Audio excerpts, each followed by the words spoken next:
Direct News TV. September 23, 2023. Corn is sacred in Mexico. Its roots can be traced to Aztec and Mayan creation stories that exalted the arrival of a crop that was key to their survival. In modern times, maize, as it is known in Spanish, maintains its cultural, spiritual and political prominence as a staple in Mexican cuisine, and, increasingly, a brewing trade dispute.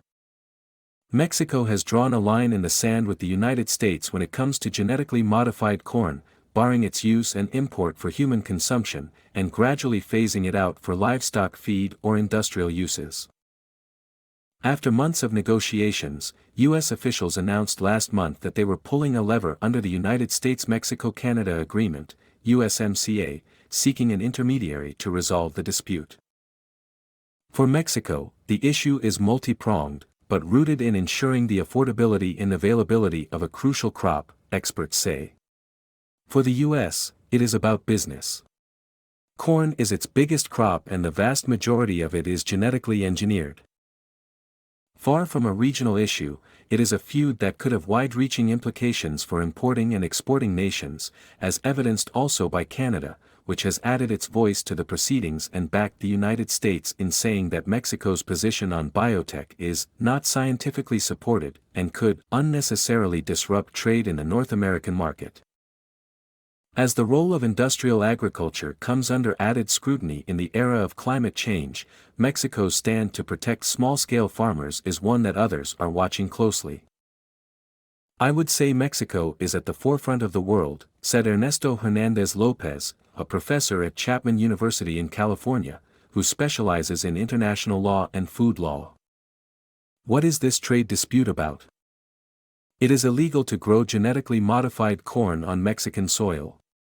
In 2020, Mexico expanded the prohibition with a decree banning all GMO corn, including imports, as of January 31, 2024, on the grounds that doing so protected its food security, its rural communities, its food heritage and the health of its people. It also announced that it would impose strict limits on the import, distribution and use of the contentious herbicide glyphosate, widely used in GMO farming, culminating in its complete ban by that date. Glyphosate is a well-known weed killer whose potential to cause cancer is the subject of heated debate. In February of this year, Mexico issued another decree that softened its stance. It scrapped the date by which animal feed corn, which represents the vast majority of imports from the U.S., is banned. This means yellow GMO corn used for animal feed can continue to cross the border, although the decree still states the intention of gradually substituting it, but with no date set. The decree maintains the ban on GMO corn used for human consumption in dough and tortillas, which is white corn. The Mexican government said Mexico produces enough white corn that is free of GMOs to sustain itself. Mexico is the center of origin of more than 55 strains of maize. The food security policy of the government of Mexico consists of preserving this biocultural heritage, the government said in a statement, in addition to preserving the sustainable farming practices of peasant communities. This has to do with consolidating sovereignty and food security in a central part of Mexican culture. The move rankled the U.S., which considered it an affront to the free trade rules of the region. After multiple meetings and consultations with Mexican officials, the U.S. announced in August it would seek to establish a dispute settlement panel under the USMCA, arguing that the Mexican decree undermines the market access Mexico had agreed to provide. Mexico's approach to biotechnology is not based on science and runs counter to decades' worth of evidence demonstrating its safety and the rigorous, science-based regulatory review system that ensures it poses no harm to human health and the environment, said Agriculture Secretary Tom Vilsack in a statement. Innovations in agricultural biotechnology play a key role in advancing solutions to our shared global challenges, including food and nutrition insecurity, the climate crisis and the lingering effects of food price inflation, he said. Mexico says it will not back down from its position, which it asserts is rooted in science.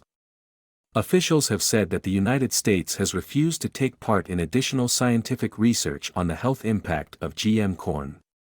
That makes no sense because if a government cares about people's health, then they would have no problem doing further research on the health implications, Mexican Economy Minister Raquel Buenrostro said in August. How big of a deal is this? Mexico bought nearly $5 billion worth of corn, the vast majority of it yellow GMO corn that is destined for livestock feed, from the U.S. in 2022, making it the second biggest destination for the U.S. crop. Some 17 million tons of yellow corn flowed south of the border last year.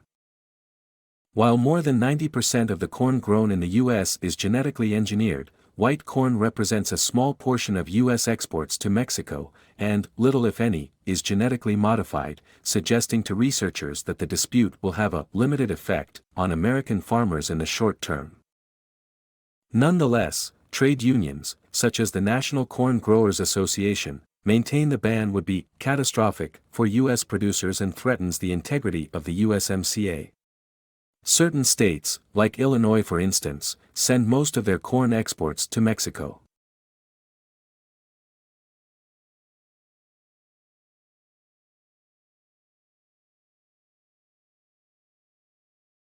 How long has this been going on? In Mexico, the push to protect corn is not new. A national campaign known as Sin Maíz No Hay País, without corn, there isn't a country, launched in 2007, representing a cross-section of some 300 organizations that included rural farmers, environmentalists, consumers, human rights and women's organizations. Their goal has been to make food security a central concern for politicians, pushing for the prohibition of genetically modified corn, and against industrialized agricultural monopolies. In 2013, a collective of farmers, consumers, and environmentalists launched a lawsuit that sought to ensure that GMO corn seeds continued to be denied entry into Mexico. In 2021, the Mexican Supreme Court ruled in their favor. For Victor Manuel Chima Ortiz, a member of Sin Maíz No Hay País, the issue has to do with national sovereignty, and ensuring that neither the U.S. nor Canada intervene in the decisions that the Mexican government is making to safeguard human rights related to this issue. The right to food, the right to health, the right to a healthy environment, the right to access to information, are all issues that are at stake, said Ortiz. But there is a background that is fundamental to also be able to sustain Mexico's decision, which is the cultural value, the historical value, the symbolic value that corn has, he noted. There are many territories, there are many communities, indigenous peoples that have corn as a symbolic element, as an identifying part of their cultures. The U.S.'s position is clear. It argues that Mexico does not have a scientific leg to stand on, and that the move is in violation of a free trade agreement. While Mexico still has to elaborate on its arguments, the question of biodiversity is key. The health issue largely turns on the use of glyphosate, a weed killer used extensively in GMO farming, which a World Health Organization agency has said is probably carcinogenic to humans, a claim that the U.S. Environmental Protection Agency disputes. The European Food Safety Authority recently gave the pesticide its stamp of approval, to the shock of environmentalists. Bayer, the German chemical giant that owns glyphosate and maintains its safety, has paid out billions to settle cancer lawsuits. Where the fight is going to be is on Chapter 9 of the USMCA, which is about food safety, said Lopez. It's a very procedural technical issue, and it depends on whether the panelists agree with Mexico's description of the science, and that it met its procedural disclosure obligations, versus the United States' claims that there is no science and there's been no disclosure. That's the same fight from the 90s with beef hormones, and biotech in 2006, he said. In 2006, the WTO ruled in favor of the U.S. when it contested restrictions from the European Union on genetically modified crops. What are the ramifications of this move? The United States is very focused on protecting the product, said Lopez, referring to its corn exports. European and Chinese markets are not as open as they used to be, and Mexico represents a huge market. For Mexicans, what is politically important is being able to secure corn for masa, dough, and corn for tortillas. And that's what the decree, this year has focused on for the consumer and rural agriculture, to make sure that people aren't losing their livelihood or having more pressure to migrate, said Lopez. What will really spell disaster for any president, in Mexico, is that he or she has to deal with rising corn prices that affect what people eat, he added. Ortiz, from Sin Maize, No Hay Pies, said this battle will resonate outside of Mexico's borders, noting that countries such as Guatemala, Bolivia and Colombia also have native corn.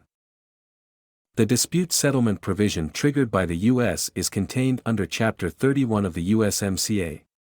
It establishes an independent panel of 5 members to investigate and rule on Mexico's GMO corn.